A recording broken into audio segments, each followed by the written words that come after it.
Hello student, good morning. हम कर रहे हैं फोर्थ चैप्टर केमिकल बॉन्डिंग, जिसमें हम कर चुके थे इलेक्ट्रोवैलेंट बॉन्ड यानी कि आयनिक बॉन्ड और कोवलेंट बॉन्ड, और इसके अलावा ऑक्टेट रूल हमने किया था, उसकी लिमिटेशन की थी। आज हम करेंगे बॉन्ड पैरामीटर्स। ठीक है, बॉन्ड पैरामीटर्स में क्या क्या आता है? बॉन्ड लेंथ आती है, बॉन्ड एनर्जी आती है, bond angle and bond order. इन सब की डेफिनेशन हम करेंगे और ये किन किन फैक्टर के ऊपर डिपेंड करते हैं वो हम आज करेंगे। तो पहला हम लेके चलेंगे बॉन्ड लेंथ।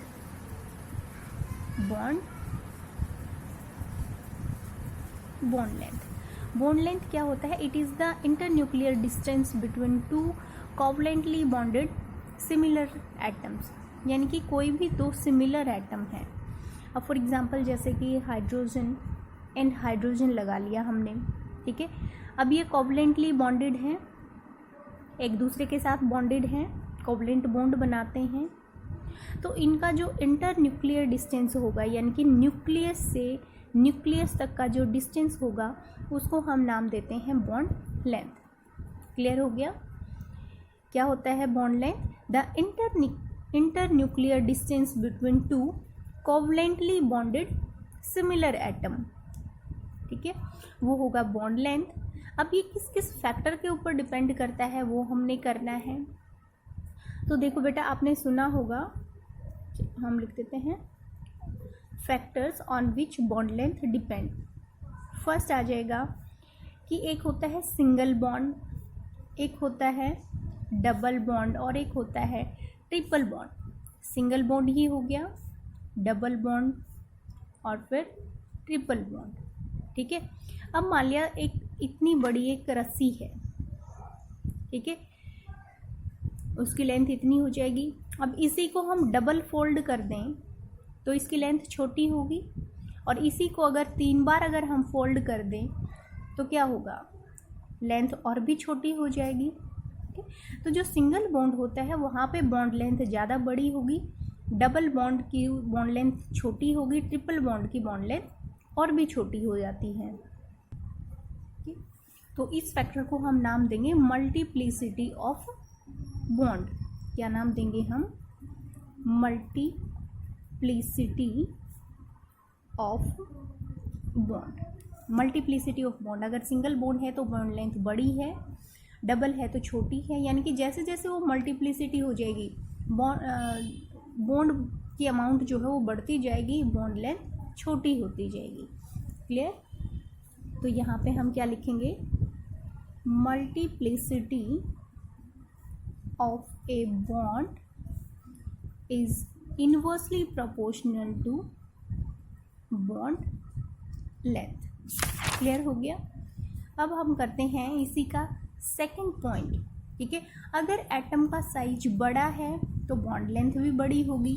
अब मान लिया एक एटम है इतना, ठीक है, आपस में बॉन्ड बना रहे हैं कोवलेंट बॉन्ड, और एक एटम का साइज है बड़ा, तो बॉन्ड लेंथ किसकी ज़्यादा होगी? जिस एटम का साइज बड़ा होगा। ठीक है, तो साइज जितना ज़्यादा बड़ा होगा बॉन्ड लेंथ उतनी ही बड़ी होगी। तो हम इसको कैसे लिखेंगे? Size of atom is directly proportional to bond length. Clear? अब नेक्स्ट स्टेप आता है, इसका नेक्स्ट फैक्टर आता है परसेंटेज ऑफ एस कैरेक्टर। ये बेटा जब आपको हम हाइब्रिडाइजेशन करेंगे, इसी चैप्टर में है नेक्स्ट टॉपिक, तब आपको समझ आएगा। हाइब्रिडाइजेशन होती है बेटा जैसे sp3 hybridisation, sp2 hybridisation, sp hybridisation. ठीक है, इसमें देखो 50% तो s है और 50% p है। ठीक है, इसमें 50% s है और 50% p है, लेकिन यहाँ पे कितना 33 पॉइंट कुछ कौन है? s है, और 66 पॉइंट कुछ क्या है यहाँ पे? p है। जबकि यहाँ पे तो सिर्फ 25% तो s है और 75% p कैरेक्टर। ये हमने कैसे देखा? देखो, परसेंटेज हम किस में से देखते हैं? 100 में से निकालते हैं। अब 100 के 2 हिस्से करेंगे तो कितना आएगा? 50-50।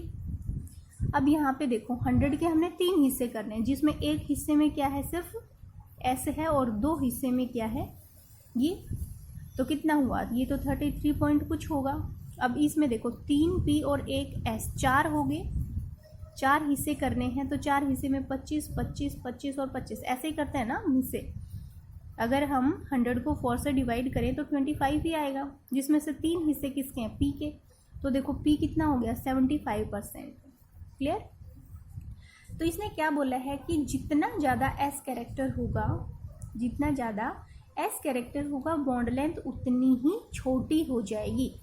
क्यों हो जाएगी, तुम ऐसे याद रखना, क्योंकि sp हाइब्रिडाइजेशन जब होती है तो ट्रिपल बॉन्ड होता है, sp2 होती है तो डबल बॉन्ड होता है और sp3 होती है तो सिंगल होता है। अब हम ये ऊपर हम कर ही चुके हैं, अगर ट्रिपल बॉन्ड होता है तो देखो बॉन्ड लेंथ छोटी हो जाएगी। तो यहाँ से तुम याद इसको आसानी से रख सकते हो। क्लियर।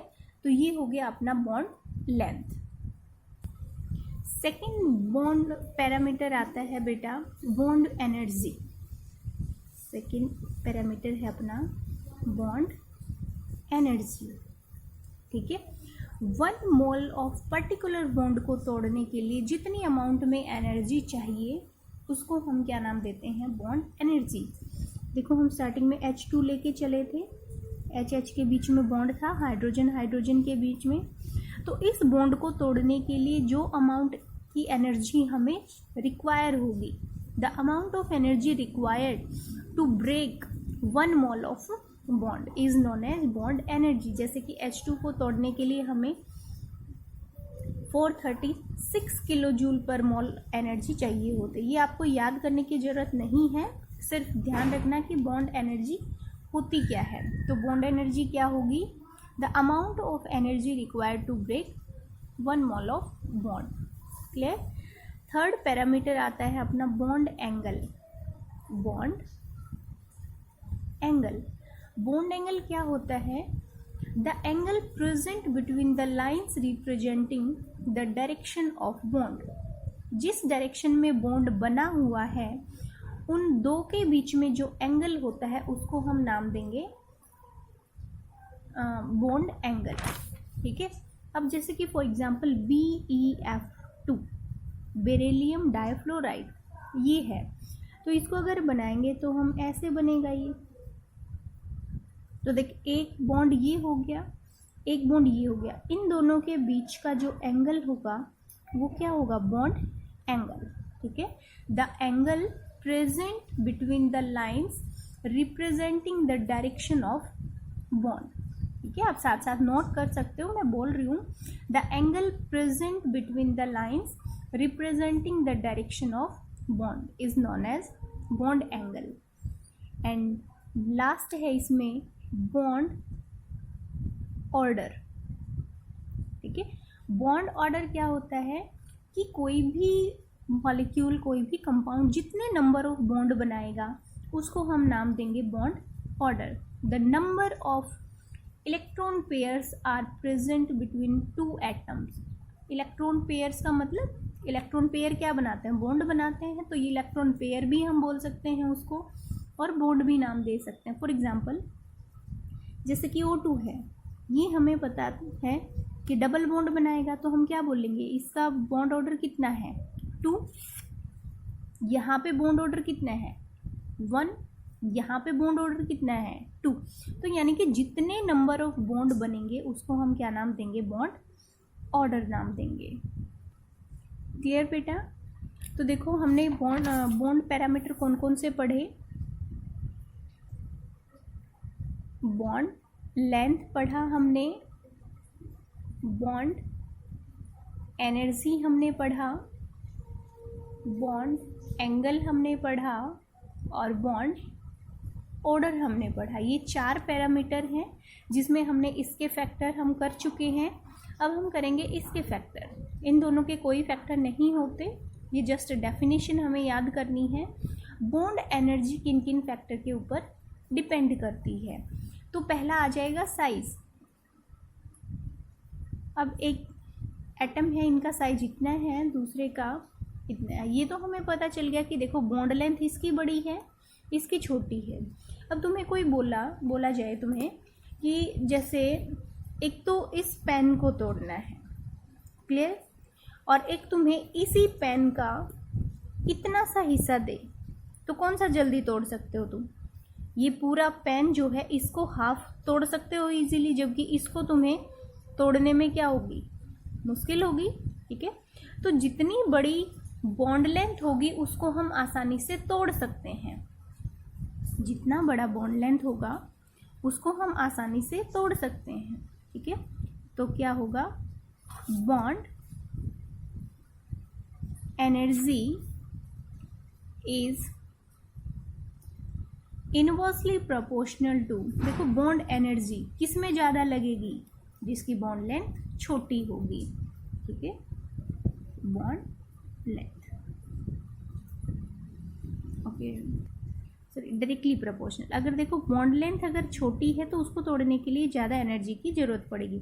ये directly proportional, bond energy is directly proportional to bond length. अगर छोटा है बॉन्ड लेंथ तो उसको तोड़ने के लिए हमें ज़्यादा एनर्जी की जरूरत पड़ेगी। क्लियर। नेक्स्ट आ जाएगा सेकंड फैक्टर, किस पर डिपेंड करता है, मल्टीप्लिसिटी ऑफ बॉन्ड। एक तो हम एक बॉन्ड को तोड़ें, एक दो बॉन्ड को तोड़ें, या फिर एक तीन बॉन्ड को तोड़ें, किस में ज़्यादा एनर्जी की जरूरत पड़ती है?